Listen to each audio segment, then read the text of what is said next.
Bom, nós vimos estruturas aonde ficam localizados receptores especiais na percepção especial, na percepção sensorial do corpo humano. Essas estruturas, elas fazem parte de outros órgãos e de outros sistemas e têm funções também relacionadas com esses sistemas. A língua faz parte do sistema digestório, a pele faz parte do sistema tegumentar, a cavidade nasal faz parte do sistema respiratório. No caso da visão e da audição, nós temos órgãos e estruturas especializadas, direcionadas especificamente para essa função, para essa percepção especial. No caso da percepção da visão, nós temos o globo ocular. O globo ocular é em número de 2, ficam nas cavidades orbitárias, no chamado andar superior da face, acima dos ossos maxilares.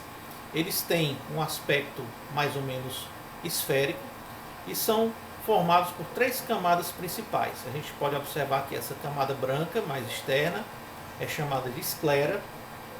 Essa camada vermelha intermediária é chamada de coroide. E essa camada amarela, mais interna, é chamada de retina.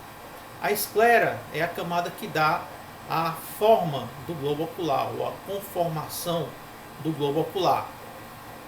É uma camada mais espessa, de tecido mais endurecido, que forma como se fosse o esqueleto do globo ocular. A coroide é a camada intermediária, formada por vasos sanguíneos, é a chamada camada vascular do olho, que dá a nutrição do globo ocular. E a retina, que é essa camada amarela, é a camada mais interna, que é a chamada camada sensorial do olho, porque é aí que ficam localizados os chamados fotorreceptores. Os fotorreceptores são células, são terminações nervosas, responsáveis por transformar a luz que penetra no globo ocular em estímulos nervosos, impulsos nervosos, que saem pelo nervo óptico e vão para o sistema nervoso central, especificamente para o suco calcarino, que fica ao nível dos lobos occipitais de cada hemisfério. A luz que vem do meio externo, ela penetra no globo ocular através de uma janela redonda, transparente, chamada de córnea, formada por células transparentes. Depois da córnea, ela passa pela pupila, que é uma abertura circular, localizada no centro da íris. A íris é uma camada pigmentada do olho, que é exatamente a parte colorida que você vê externamente no globo ocular. E por trás da pupila fica o cristalino, que é uma lente também transparente, assim como a córnea, que faz a focalização dos raios luminosos na retina. Esses raios luminosos então penetram no globo ocular, estimulam os fotorreceptores. Esses fotorreceptores recebem 2 nomes, são os cones e bastonetes. E essas células, ao serem estimuladas pela luz ambiente, elas desenvolvem então uma reação bioquímica que transforma essa luz em energia, em impulsos elétricos ou nervosos que são levados até o sistema nervoso central.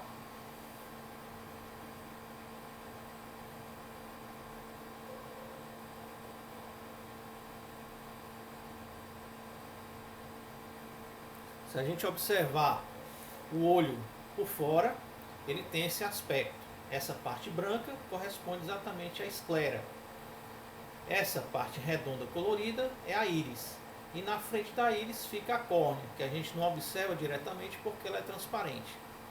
No centro da íris fica essa abertura, que é a pupila, que é a abertura que permite a passagem de raios luminosos para dentro do olho. Essa abertura ela fica geralmente com esse aspecto preto, escuro, porque a cavidade interna do olho ela é totalmente escura, só é iluminada quando você projeta raios luminosos no seu interior. O olho também ele possui anexos, são estruturas que ajudam no funcionamento do globo ocular. Entre elas nós temos as pálpebras, que são 2 membranas, uma superior e uma inferior, e entre elas fica esse espaço que é a chamada rima palpebral. Na borda das pálpebras fica a implantação de pequenos pelos que são os cílios. Outro anexo importante do olho é a conjuntiva, que é uma fina camada de tecido que reveste essa parte externa da esclera. Esse tecido ele é ricamente vascularizado e tem também a presença de células do sistema imunológico, o que auxilia nas defesas do globo ocular. Outra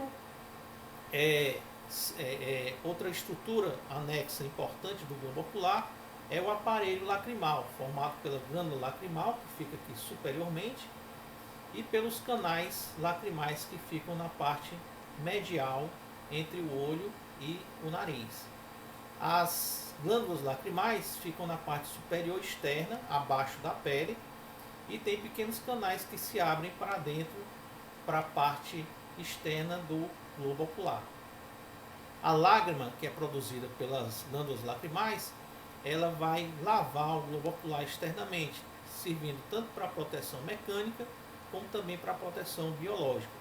E depois ela é drenada aqui para a parte medial, para esses dois pequenos canais, são chamados de canalículos lacrimais, que vão para um pequeno saco, que fica abaixo da pele, aqui próximo ao nariz, chamado de saco lacrimal, e daí essas lágrimas vão descer por um canal chamado de ducto nasolacrimal, que vai até a cavidade nasal e vai se abrir abaixo das conchas nasais inferiores de cada lado.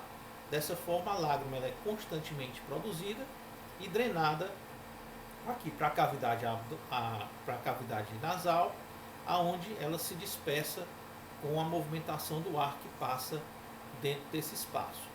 Outro elemento anexo importante dos olhos são os chamados músculos extraoculares.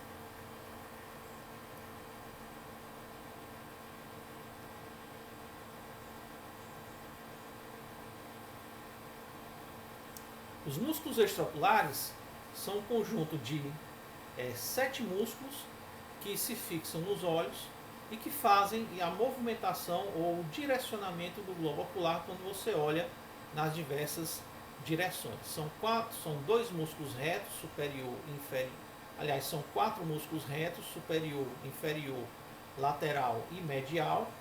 2 músculos oblíquos, um oblíquo superior e um oblíquo inferior. E um músculo chamado levantador da pálpebra superior, que passa por cima deles e se fixa na pálpebra superior. Esses músculos são inervados também pelos pares de nervos cranianos, como a gente viu, o oculomotor, troclear e o abducente. E, ao se movimentarem, eles então direcionam o globo ocular para os pontos desejados, ou seja, para onde você olha, os olhos então se viram e se movimentam conjugadamente através da contração desses músculos. Eles têm origem na parte interna da órbita, da cavidade orbitária, do chamado cone orbitário, e a sua inserção fica na margem do globo ocular, ao redor da margem do globo ocular, chamado de equador do globo ocular. E ao se contrair, então eles fazem essa movimentação.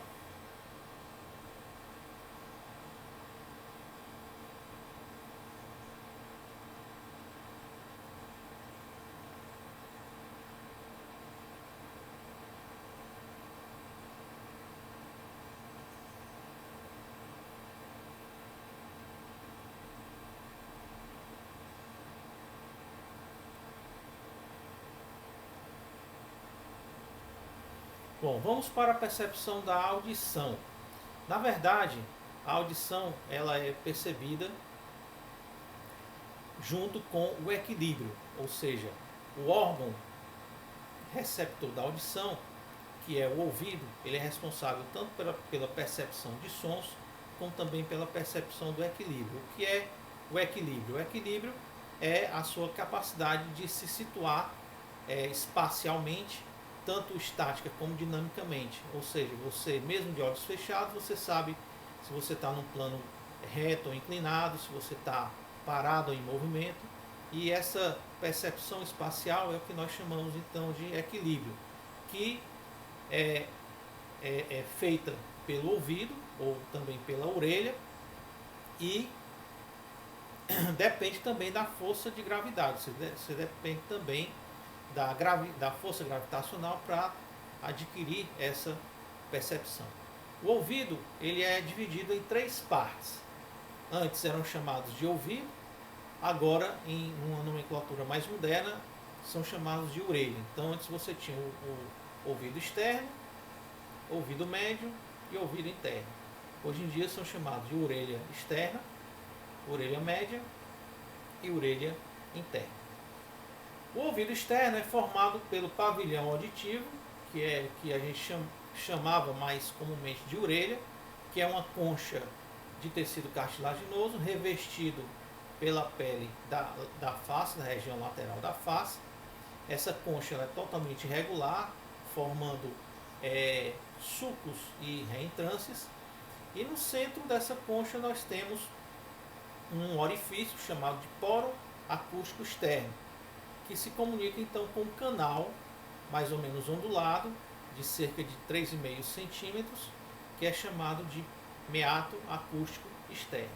O meato acústico externo termina numa membrana mais ou menos circular, chamada de tímpano ou membrana timpânica.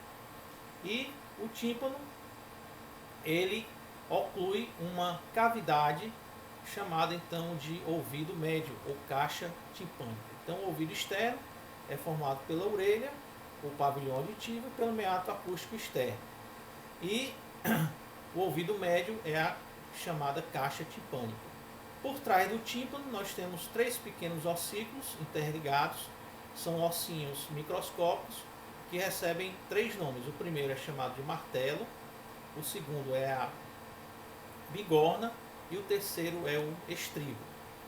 As ondas sonoras são captadas pela orelha ou pelo pavilhão auditivo, elas são transmitidas pelo meato acústico e estimulam a membrana timpânica, que produz vibrações, e essas vibrações se transmitem pelos pequenos ossinhos. Desses ossinhos, então, eles se interligam até chegar no labirinto. O labirinto é esse conjunto de canais que fica dentro da parte interna do osso temporal, já na fossa cerebral média. O labirinto é formado por esses canais semicirculares mais anteriores, por uma parte central mais dilatada, chamada de vestíbulo, e por esse caracolzinho que é a cóclea.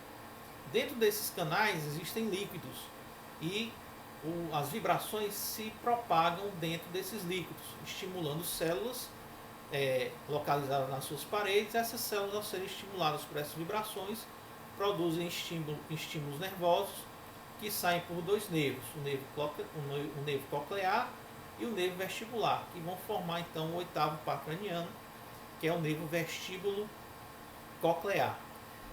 Da cóclea vai a percepção dos sons, e do vestíbulo vai a percepção do equilíbrio. Quando você faz qualquer movimento de cabeça, os líquidos se movimentam dentro desses canais e estimulam células que então percebem esses movimentos e identificam então a sua mudança de postura, o seu deslocamento.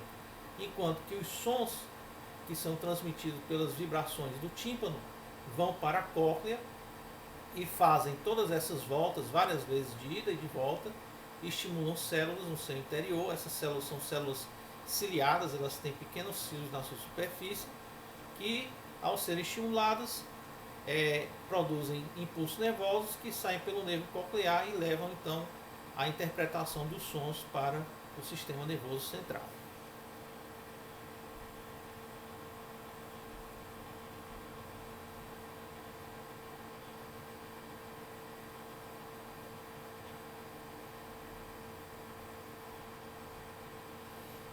Aqui a gente tem uma visão mais detalhada da caixa timpânica por dentro, mostrando a membrana timpânica, o tímpano, e os três ossículos, o martelo, a bigorna e o estribo.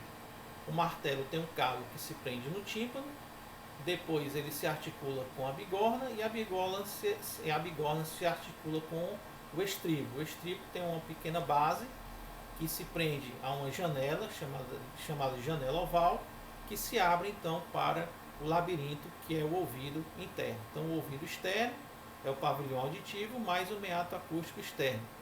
O ouvido médio é a caixa timpânica, com o tímpano e os ossículos auditivos. E o ouvido interno, ou orelha interna, é o labirinto.